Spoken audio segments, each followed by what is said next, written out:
How viewers? I am Wasim Raza from Italy. It's been 20 years since 9/11, and still many conspiracy theories linger around the horrific day. Even though some have been debunked, people still latch on them. Some might argue that conspiracies birthed a culture, false truths that have created a division in this country we haven't seen in decades. Conspiracy theories will always be part of the American culture, and so will 9/11. Since there are questions we will never get answers to, as some of these conspiracies will live on forever. These are the opening lines of an article published on News One today. It is 9/11/2021 today. After World Trade Center attacks 20 years back, American troops entered in Afghanistan. But last week, after 20 years, they have evacuated from Afghanistan, and now once again, Taliban has taken full charge of Afghanistan. Bin Laden is not anymore, but conspiracy theories about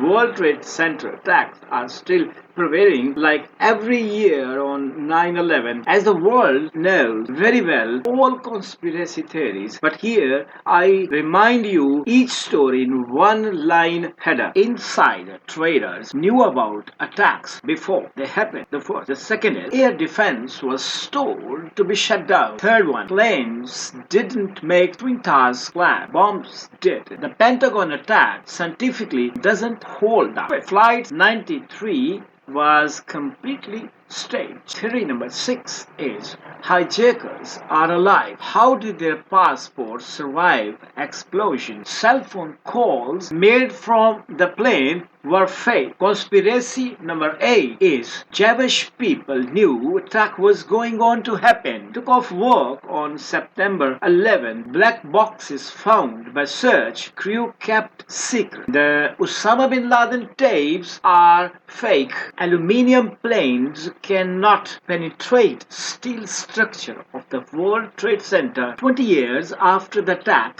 we may never know the entire story, but we will always remember the people who were lost on that tragic day. This is difficult question to answer, that how 9/11 has changed the world, because today when across the United States memorial events and observances will be held to honor the victim of the September 11th attacks in Afghanistan, there will be held oath taking ceremony of new Taliban government. Till next, take care.